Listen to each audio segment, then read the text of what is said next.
Hello everybody, Bloo561 here, and I welcome you to the Hollow Knight. Under Night and Birth ESC Late is an updated version of the original game, which launched in arcades on September 9th, 2013. It was later released onto PS3 on July 4th, 2014, and it finally released into a Western audience on February 24th, 2015. Today, we will have a chance to go over all the basics so you can be able to fight on the night. Let's divide.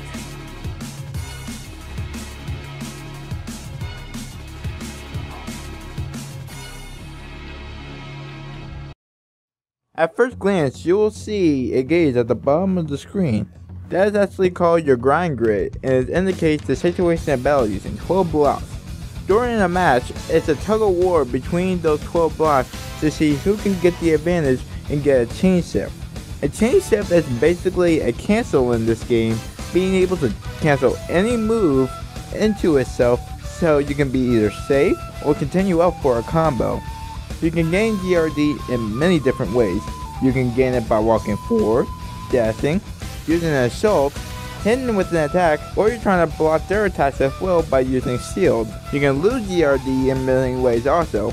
You can run backwards, take damage when your attacks are blocked by shields, or when they escape a throw. Meanwhile, both characters can increase their GRG by doing something called concentration.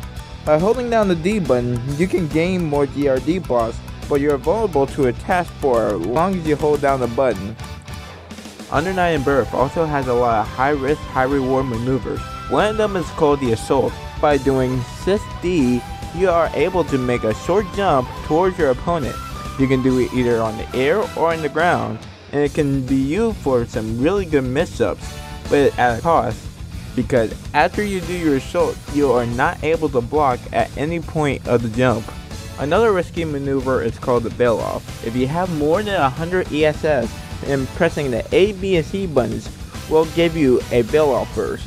It has 22 frame startup, so it can be used to get someone off of you. And plus it gives you 20% more damage since you're in bail-off state.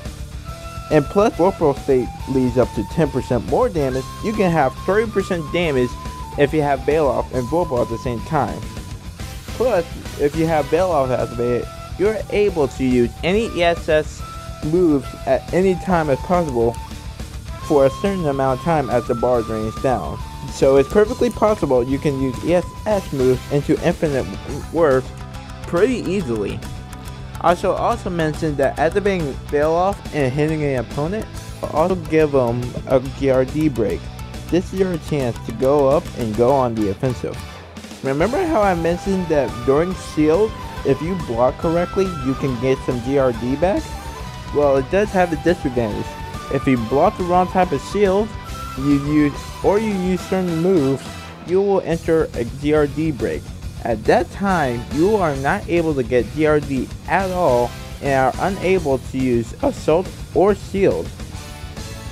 These things are very vital to your play and can cause major heartache. Some other ways that you can activate GRD break is by throwing someone that's in shield, or activating a guard thrust or an infinite worth ESS attack while not having Vorpal.